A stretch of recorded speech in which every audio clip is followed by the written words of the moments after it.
Korri egitera joan naiz. Helburuzkoa, zera. Jeup, zer moduz ibili zara? Gaurkoan plan bat kontatuko duzu. Urduri nagoenean, kirola egitera joaten naiz. Bizikleta hartu eta buelta bat egitera ateratzen naiz. Lasai itzultzen naiz etxera.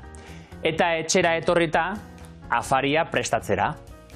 Kirola egitera joan zara zu gaur? Eki eta Beñat tabernara hurbildu dira, trago bat hartzera. Kaixo, bikote. Kaixo, bai. Zer, gaur ere bizikleta buelta egin duzue? Ez, gaur atxeden eguna da. Ni goizean korrik egitera joan naiz. Batzuk beti martxan. Helburua galdetu nahi badugu, zertara erabiliko dugu. Normalean, mugimendua adierazten duten aditzekin erabili ohi dugu. Ekarri, eraman, igo, jeitsi, etorri, eta esaldiak honela osatuko ditugu. Zertara galdetzailea eta ondoren aditza. Adibidez, zertara ateratzen zara bizikleta hartuta? Zertara etorri zara nire ondora? Zertara galderari erantzuteko ekintzaren berri ematen duen aditz erroari tera edo tzera amaiera gehitzen diogu. Eta mugimendua adierazten duen aditzaren aurretik jarriko dugu. Adibidez, ekintzaren berri ematen duen aditza buelta bat egin bada eta mugimendua adierazten duena atera, esaldia hauxe da. Buelta bat egitera ateratzen naiz. Hurrengo honetan ekintza kontu batzuk esan bada eta mugimendua adierazten duen aditza etorri, esaldia honelakoa da. Kontu batzuk esatera etorri naiz. Aditz erroaren amaierak esango digu tera edo tzera jarri. N, S, Z eta isa amaierekin tera erabiliko dugu.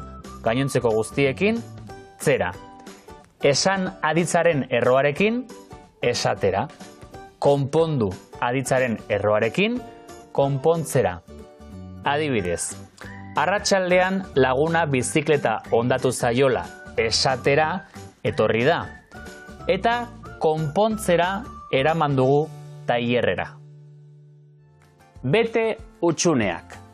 Nola osatuko duzu galdera helburua galdetzeko? Zertara ateratzen zara bizikleta hartuta? Eta nola erantzun? Buelta bat egitera ateratzen naiz. Zertara joan da eki goizean?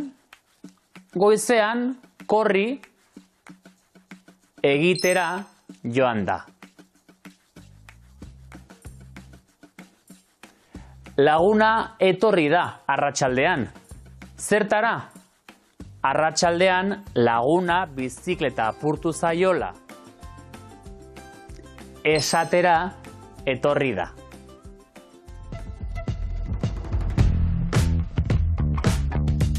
Ekintza baten helburua galdetzeko.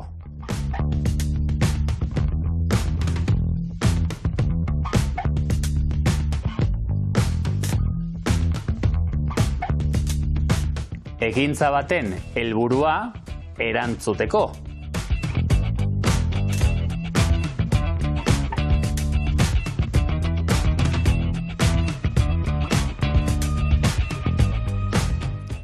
Noiz tera eta noiz zera.